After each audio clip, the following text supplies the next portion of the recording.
नमस्कार। आज की इस वीडियो में हम बात करने वाले हैं नगरीय सामाजिक संगठन के बारे में। नगरीय सामाजिक संगठन को समझने से पहले हम बात कर लेते हैं कि नगरीय का अर्थ क्या होता है। नगरीय शब्द का प्रयोग जनांकीय तथा समाजशास्त्रीय संदर्भ में उस व्यवस्था के लिए किया जाता है जहाँ जनसंख्या अधिक है, घनत्व अधिक है, संबंध अवैयक्तिक है, अंतर्निर्भरता अधिक है और जीवन में गुणात्मकता अधिक है। यहाँ अधिकतम जनसंख्या का व्यवसाय गैर कृषि कार्यों से संबंधित होता है। इस आधार पर नगरीय समुदाय की व्याख्या इस प्रकार की जा सकती है कि इसमें अत्यधिक जनसंख्या का घनत्व होता है, गैर कृषि कार्यों का प्रमुखता होता है, श्रम विभाजन का विस्तृत रूप देखने को मिलता है, जिसके कारण विशेषीकरण भी अधिक पाया जाता है। यहाँ समाज को नियंत्रित रखने के लिए औपचारिक नियंत्रण के साधनों का प्रयोग किया जाता है। नगरीय, नगरीकरण और नगरवाद, ये तीनों ही शब्द या अवधारणाएं एक दूसरे से जुड़ी हुई हैं। नगरीकरण शब्द नगर से बना है। सामान्य तौर पर अगर कहा जाए तो नगरीकरण का अर्थ नगरों के उद्भव, विकास, प्रसार और पुनर्गठन से लिया जाता है। वर्तमान औद्योगिक नगर औद्योगिकरण की ही देन है। जब एक स्थान पर एक विशाल उद्योग स्थापित हो जाता है तो इस स्थान पर कार्य करने के लिए लोग विभिन्न जगहों से आ जाते हैं और धीरे धीरे वह स्थान नगर के रूप में विकसित हो जाता है। नगरीकरण ग्रामीण जनसंख्या की नगरीय क्षेत्रों की ओर गति है। एंडरसन का मानना है कि नगरीकरण का तात्पर्य केवल जनसंख्या का नगरों की ओर गमन से नहीं है, बल्कि गमन करने वाले लोगों की प्रवृत्तियों, विश्वासों, मूल्यों तथा व्यवहार प्रतिमानों में परिवर्तन से भी होता है। नगरवाद या अर्बेनिज्म जीवन का एक ऐसा तरीका है जिसमें कम समय के संबंध, सीमित लोगों के साथ अवैयक्तिक तथा औपचारिक संबंध, अनामिता यानी नाम नहीं जानना तथा घनिष्ठता की कमी और व्यक्तिवादिता जैसी विशेषताएं पाई जाती है। लुईस वर्थ ने नगरवाद या नगरीय व्यवस्था की 4 विशेषताओं का उल्लेख किया है। पहली विशेषता है जनसंख्या की विजातीयता, दूसरा प्रकार्य का विशेषीकरण, तीसरा अनामिता तथा अवैयक्तिकता और व्यवहार का मानकीकरण। इससे स्पष्ट है कि नगरवाद जीवन की एक ऐसी विधि है जिसमें इन 4 विशेषताओं का पाया जाना सामान्य है। यदि हम पार्सन्स के अनुसार देखें तो हम ग्रामीण समाज को परंपरावादी समाज और नगरीय समाज को आधुनिक समाज कह सकते हैं। परंपरागत समाज की मुख्य विशेषता जन्म के आधार पर परिस्थिति का निर्धारण होता है, जबकि आधुनिक समाज की मुख्य विशेषता प्रदत्त के बजाय उपलब्धि या अर्जित उपलब्धियां होती है, यानी व्यक्ति अपने स्वयं के प्रयत्नों से परिस्थिति प्राप्त करता है। भारत में परंपरावादी और आधुनिक समाजों के लक्षण मिश्रित रूप से दोनों प्रकार के समाजों में पाए जाते हैं। ग्रामीण समुदायों में नगरीय विशेषताएं पाई जाती हैं और नगरीय समुदायों में ग्रामीण विशेषताएं भी पाई जाती हैं। इसलिए यह कहना अतार्किक होगा कि भारतीय समाज ग्रामीण से नगरीय समाज की ओर बढ़ रहा है। नगरीय सामाजिक संगठन के बारे में हम बात 2 स्तरों पर कर सकते हैं। पहला, परिवार, जाति तथा नातेदारी व्यवस्था और धार्मिक मूल्यों में होने वाले परिवर्तन, और दूसरा, सामाजिक संगठन का ग्रामीण सामाजिक संगठन से तुलना के स्तर पर। यदि हम इस दूसरे पक्ष को लें तो यह कहा जा सकता है कि ग्रामीण सामाजिक संगठन जाति पर आधारित है, जबकि नगरीय सामाजिक संगठन वर्ग पर आधारित होते हैं। नगरीय सामाजिक संगठन वर्ग आधारित तथा धर्मनिरपेक्ष है। कुछ विद्वानों की मान्यता है कि भारत में नगरीय समुदायों पर जाति, नातेदारी तथा धर्म का परंपरागत प्रभाव है। नातेदारी नगरीय सामाजिक संगठन में भी महत्वपूर्ण स्थान रखती है। कस्बों तथा नगरों में सामाजिक संगठन के परंपरागत लक्षण धार्मिक अवसरों पर स्पष्ट रूप से हमें दिखाई देते हैं। मिल्टन सिंगर ने बताया है कि नगरीय और औद्योगिक क्षेत्रों में परंपरावादी भारतीय संयुक्त परिवार पाए जाते हैं। अनेक क्षेत्रीय अध्ययनों से नगरीय क्षेत्रों में जाति तथा राजनीति के बीच पाए जाने वाले संबंध का भी हमें पता चलता है। चुनावों में वोट प्राप्त करने के लिए राजपूतों, जाट, रेड्डी, ब्राह्मण, यादव इनके द्वारा जाति का उपयोग किया जाता है। यदि हम यह कहें कि सामाजिक संगठन के परंपरागत सिद्धांतों में निरंतरता पाई जाती है तो यह गलत नहीं होगा। इसका अर्थ यह है कि जाति तथा नातेदारी व्यवस्थाओं के कार्य संचालन तथा धार्मिक मूल्यों के महत्व में आज भी निरंतरता पाई जाती है। इस प्रकार हमें यह नहीं समझ लेना चाहिए कि नगरीय सामाजिक संगठन में कोई बदलाव नहीं आ रहा है। नगरीय क्षेत्रों में जाति तथा नातेदारी व्यवस्थाओं के कार्य संचालन में कुछ परिवर्तन देखने को मिलता है। नगरीय क्षेत्रों में लोगों के बीच दिन प्रतिदिन की अंतःक्रिया में जाति, नातेदारी तथा धार्मिक मूल्यों को सामान्यतः कोई महत्व नहीं दिया जाता। विभिन्न अवसरों पर आर्थिक तथा सामाजिक सहायता के लिए भी लोग अक्सर अपने पड़ोसियों तथा परिचितों और साथ काम करने वाले लोगों पर ही जाति तथा नातेदारी की बजाय अधिक निर्भर रहते हैं। नगरीकरण के कारण न केवल परिवार की संरचना प्रभावित हो रही है, बल्कि पारिवारिक संबंधों में भी परिवर्तन आ रहा है। साथ ही परिवार के द्वारा किए जाने वाले कार्य भी प्रभावित हो रहे हैं। IP देसाई ने गुजरात के एक कस्बे के परिवार के अध्ययन के आधार पर यह बताया कि परंपरागत संयुक्त परिवारों यानी 3 पीढ़ियों से अधिक सदस्यता वालों की जगह प्रकारवादी संयुक्त परिवार लेते जा रहे हैं, जिसमें परिवार का आकार घटता जा रहा है तथा नातेदार संबंध केवल 2 या 3 पीढ़ियों तक सीमित रह गए हैं। KM कापड़िया ने गुजरात के ग्रामीण और नगरीय परिवारों के तुलनात्मक अध्ययन में यह पाया कि ग्रामीण क्षेत्रों में संयुक्त परिवारों का अनुपात एकाकी परिवारों के समान ही था। नगरीय समुदाय में एकाकी परिवारों की तुलना में संयुक्त परिवार अधिक पाए गए। वहाँ प्रत्येक 3 संयुक्त परिवारों के अनुपात में 2 एकाकी परिवार पाए गए। अगर हम नगरीकरण और जाति की बात करें तो नगरीकरण का जाति पर प्रभाव अवश्य पड़ा है। विद्वानों का मानना है कि जाति तथा नातेदारी संबंधों में परिवर्तन अवश्य हुआ है, लेकिन साथ ही निरंतरता भी पाई जाती है।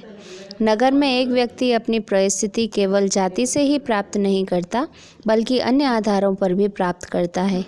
यहाँ हम यह कह सकते हैं कि नगरीकरण ने जाति पहचान को कम करने में ज़रूर अपना योगदान दिया है।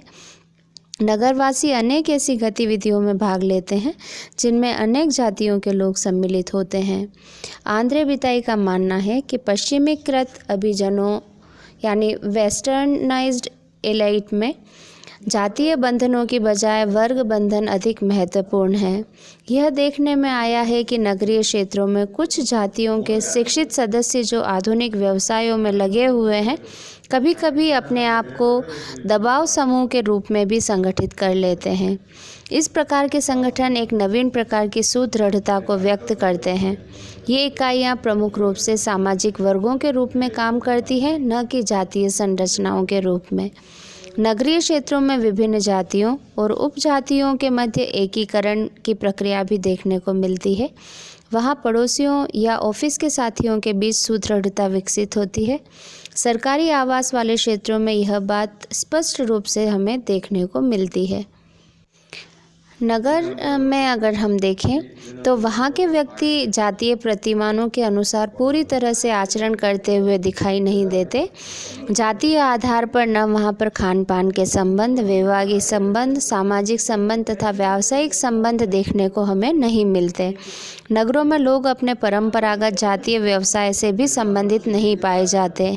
हम कह सकते हैं कि नगरीय क्षेत्रों में जातीय सुदृढ़ता उतनी मजबूत नहीं है जितनी ग्रामीण क्षेत्रों में है। इसके अलावा नगरों में जाति पंचायतें भी काफ़ी कमज़ोर हुई हैं। नगरों में अंतर्जातीय संबंधों और क्रियाकलापों का महत्व बढ़ा है। नगरों में यदि महिलाओं की स्थिति की हम बात करें तो ग्रामीण क्षेत्रों की तुलना में नगरीय क्षेत्रों में स्त्रियों की परिस्थिति ऊंची है। नगरीय स्त्रियां ग्रामीण स्त्रियों की तुलना में अधिक शिक्षित और उदार हैं।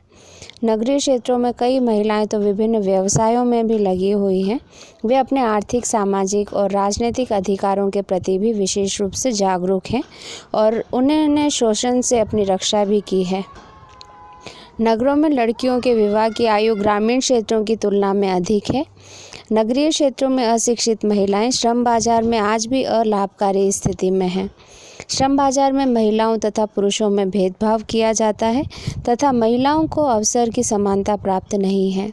नौकरी, प्रशिक्षण तथा पदोन्नति में यह बात विशेष रूप से देखने को मिलती है। स्त्रियों के लिए व्यवसायों की संख्या भी सीमित है और उन्हें ऐसे व्यवसायों में ही काम करने का मौका मिलता है जिनमें परिस्थिति भी निम्न होती है और आय भी कम। नगरों में छोटे परिवारों में लड़कियों की उच्च शिक्षा जुड़ी होती है। उच्च शिक्षा ने लड़कियों के विवाह की आयु को भी बढ़ाया है तथा जन्म दर को कम किया है। नगरों में यह भी देखने में आया है कि लड़कियों में स्वतंत्रता का उपभोग करने की प्रवृत्ति तो बढ़ी है, लेकिन साथ ही वे अपने पुराने मूल्यों को भी बनाए रखना चाहती हैं। नगरीय क्षेत्रों में विवाह विच्छेद और पुनः विवाह नवीन प्रघटना होती है। यदि वैवाहिक संबंधों में तनाव है, पति पत्नी एक दूसरे के साथ सामंजस्य नहीं कर पाते हैं, तो महिलाएं ऐसे विवाह को कानूनी तौर से समाप्त करने में पहल भी करती हैं। नगरीय क्षेत्रों की महिलाएं वर्तमान में राजनीति में भी सक्रिय हैं। उन्होंने कई राजनीतिक पद भी प्राप्त किए हैं। जहां ग्रामीण महिलाएं आर्थिक और सामाजिक दृष्टि से पुरुषों पर निर्भर है, वहीं नगरीय महिलाएं तुलनात्मक दृष्टि से अधिक स्वतंत्र और आत्मनिर्भर हैं। इस प्रकार यह कह सकते हैं कि नगरीय सामाजिक संगठन के अनेक नवीन पक्ष उभर कर सामने आए हैं, जिन्होंने परंपरागत संबंधों और बंधनों को कमज़ोर किया है। लेकिन हम यह कहने की स्थिति में भी नहीं है कि नगरीय क्षेत्रों में परिवार, जाति, नातेदारी तथा धर्म संबंधी कार्य संचालन और क्रियाकलापों में परंपरागत पक्षों का महत्व समाप्त हो गया है, क्योंकि आज भी इन विभिन्न क्षेत्रों में हमें परंपरागत स्वरूप की झलक देखने को मिलती है। जब हम पड़ोस की बात करते हैं तो समाजशास्त्रियों के अनुसार पड़ोसी प्राथमिक समूह के सदस्य हैं, जिनमें निकटता और घनिष्ठता के संबंध पाए जाते हैं। लेकिन नगरों में जब हम पड़ोस की बात करते हैं तो वर्तमान में नगरीकरण ने पड़ोस के संबंधों को इस सीमा तक प्रभावित किया है कि वे एक दूसरे को जानते तक नहीं हैं। उनमें किसी प्रकार की सामाजिक अंतःक्रिया या निकटता के संबंध नहीं पाए जाते हैं। एम.एस. गोरे ने पड़ोसी संबंधों के अध्ययन में यह बात बताई थी। सुभाष चंद्र ने पड़ोसियों के अध्ययन में यह बात स्पष्ट की कि पड़ोसियों के सामाजिक संबंधों में अनौपचारिकता काफ़ी मात्रा में पाई जाती है। हरीश दोषी ने परिवार संबंधी अपने अध्ययन में पाया कि जहां पड़ोसियों में एक और परंपरागत संबंध पाए जाते हैं, वहीं साथ में परिस्थितियों के बदलने के कारण उनके संबंधों में कुछ बदलाव भी आया है। नगरों के भीतरी भागों में रहने वाले पड़ोसियों के अध्ययन से यह तथ्य भी उभर कर सामने आया कि आय, शिक्षा तथा व्यवसाय के कारण एक ही पड़ोस में रहने वाले लोग एक दूसरे से काफ़ी भिन्न जीवन जीते हैं। एक ही पड़ोस में रहने वाले लोगों को कई समूहों में विभाजित किया जा सकता है, जैसे अन्य स्थानों से आकर बसने वाले लोग, विभिन्न व्यवसायों में लगे लोग, विद्यार्थी, बौद्धिक काम करने वाले लोग, व्यापारी, नौकरी पेशा लोग, कम शिक्षा प्राप्त और उच्च शिक्षा प्राप्त लोग, मध्यम और उच्च वर्गों से संबंधित लोग यहाँ साथ साथ रहते हैं। इन सभी वर्गों के लोग भौतिक दृष्टि से एक दूसरे से काफ़ी निकट हैं, लेकिन सामाजिक दृष्टि से वे अलग अलग संसारों में रहते हैं।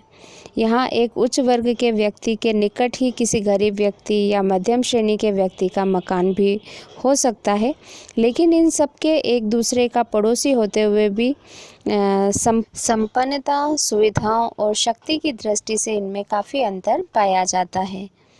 यही बात उन नवीन कॉलोनियों में भी देखने को मिलती है जहां लोग बाहर से आकर बसते हैं। वहां रहने वाले धनी लोग अपने को वहां के स्थानीय समुदाय का सदस्य नहीं समझते।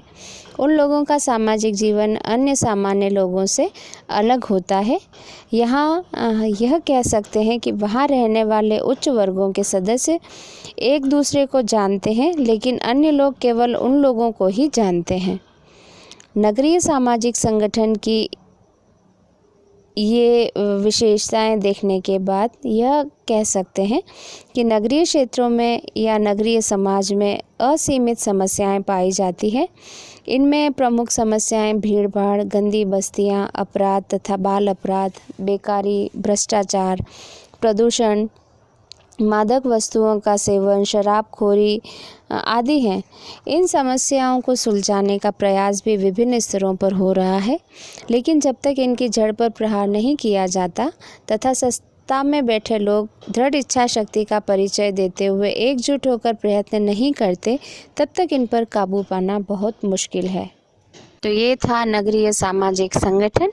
इसी के साथ आज का ये वीडियो हम यहीं समाप्त करते हैं। फिर एक नए टॉपिक के साथ मिलेंगे अगले वीडियो में।